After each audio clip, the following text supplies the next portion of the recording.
It's already the 5th Sunday of Easter. And in the course of these weeks, we very often have had the word joy employed in the liturgy. Whole creation overwhelmed with joy. We're invited to a kind of ecstatic joy. But it struck me over these weeks that for many of the people of God, joy in that unrestricted, gorgeously abundant form might not be available.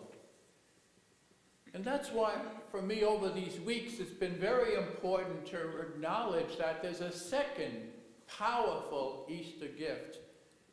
It's not exactly the same as joy, but related to it in its own way. It's the gift of presence. The gift of presence.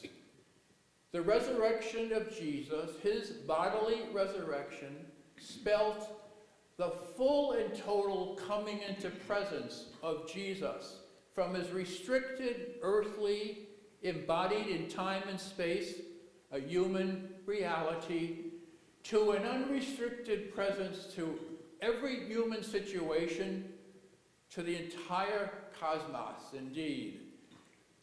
And presence is a dimension of Easter that I think is available to us even when our hearts are not able to be stirred by deep and gorgeous joy.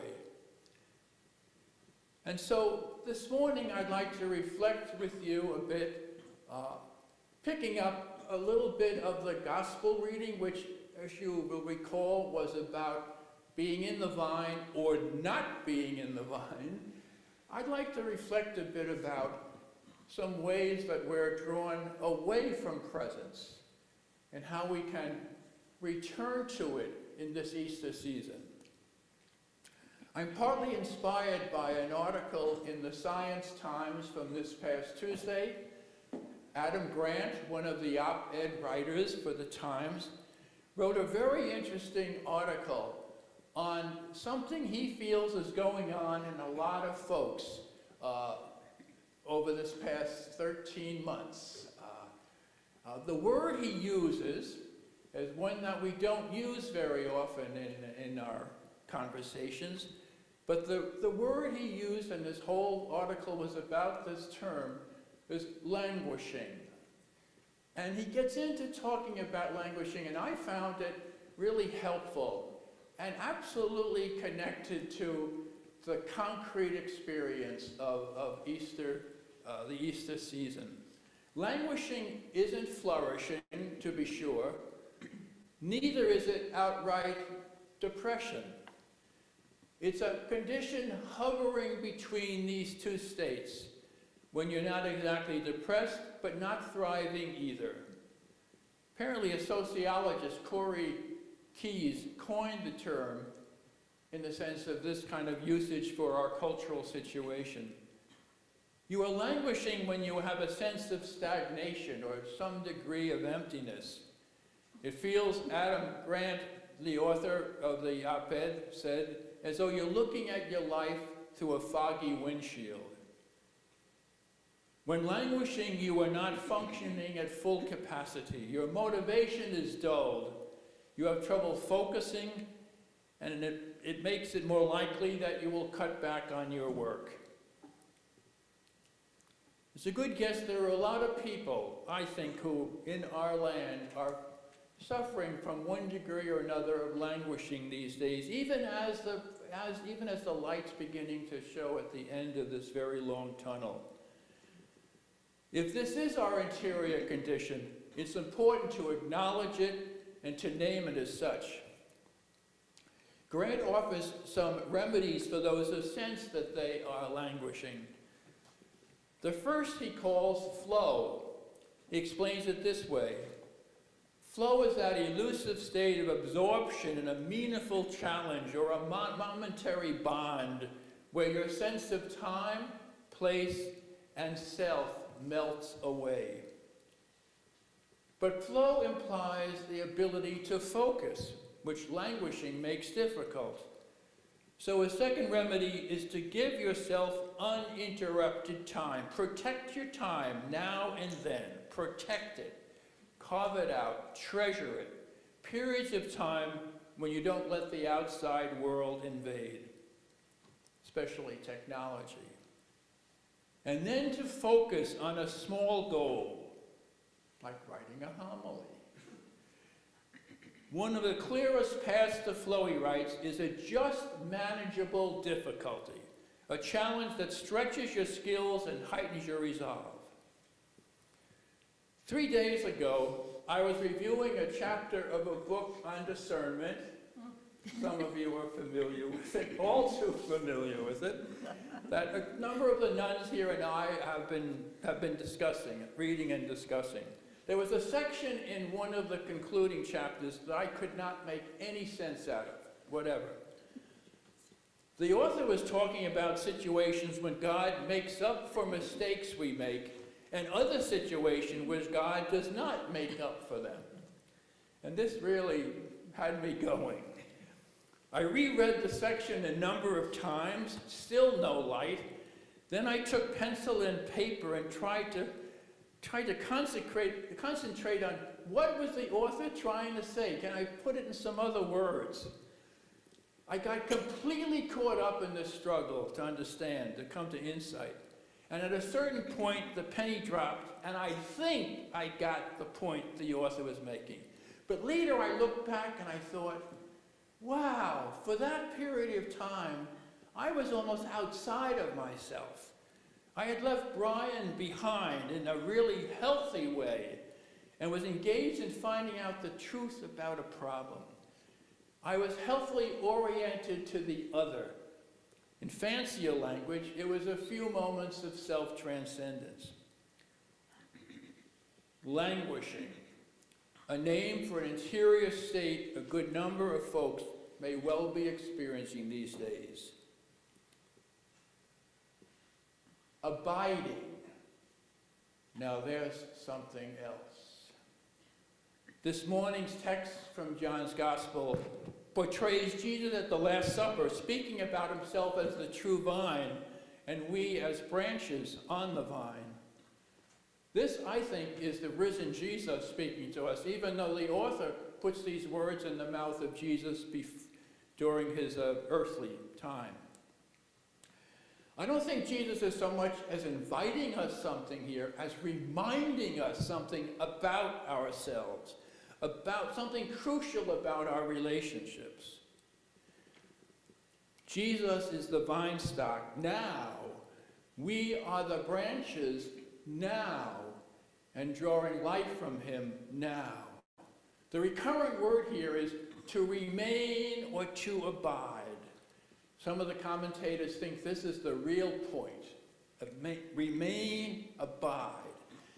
You'll recall at the beginning of John's Gospel, very much at the beginning after the prologue, two of John the Baptist's disciples are following Jesus down a path, and Jesus turns around and looks at them and says, what are you looking for? Another huge Johannine question, what are you seeking? And they ask, where are you abiding?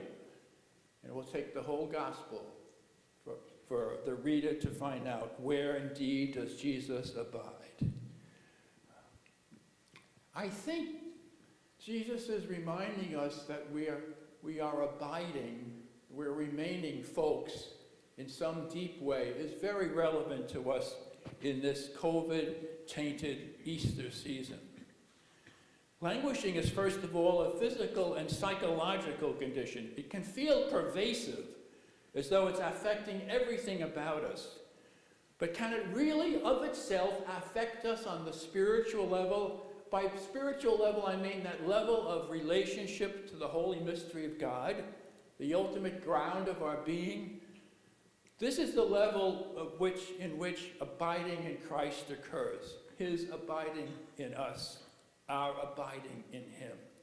Ordinarily, we do not feel this abiding. It's not part of our emotional life.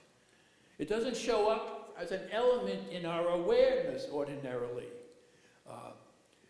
except maybe momentarily, in a moment of profound remorse, in a sharp stab of gratitude for the gift of existence, or a decision to love someone even though we know we probably won't get love back. For the most part, though, to paraphrase Thomas Merton, it's like a shy doe in the woods that only occasionally shows its face. If we feel we are languishing, it's all important that we get in touch with our abiding, that we cooperate with the abiding that is going on. We in Christ, Christ in us. And I'd like to suggest one practice of abiding that can help us in this time where so many perhaps are feeling one degree or another of languishing. The practice is called the welcoming prayer. It's Cynthia Bourgeot has written about it, though she did not originate it. And this is how, it's very simple, but it's all about remaining in presence, where we always find Christ and God and our true selves. Remaining in presence when there's a force in me that wants to pull me out of presence. So I simply, gently recall I'm in the presence of God who gazes on me with infinite love. And then I get in touch with whatever that emotion, that powerful emotion in me that's going on that wants to pull me out of presence. And just find where it's in my body. Where is it a bodily sensation? And become present to the bodily sensation. Not thinking about what's going on, but entering into the bodiliness of it. It's being inhabiting part of my body. And openly being there. Remember, we're trying to stay in presence with something that wants to constrict us. And then secondly, and this may sound very improbable, gently saying welcome to that powerful, powerful emotion. Welcome, welcome, welcome. Again, that is to keep the presence that we're in and not allow that pull to take over and win. We're not going to, that's not feeding. We're not feeding the feeling when we say welcome. We're actually opening ourselves up to life where this thing wants to narrow us down. And I stay with the welcome. As I stayed with the focusing, with the entering into the bodiliness of the feeling, I stay with the welcome. And then at a certain point, hand it all over to Christ. What I have been trying to do with God's grace is to stay in presence when something wants to pull me out of it. And that's cooperating with Easter. That's cooperating with the grace of the resurrection. That's abiding in the vine and letting Jesus continue to abide in me. During these, as we come out of this pandemic time, we're already asking questions, aren't we? How will things be different? How will we be different? How will I be different when we kind of pull out of this? And it's a very important question.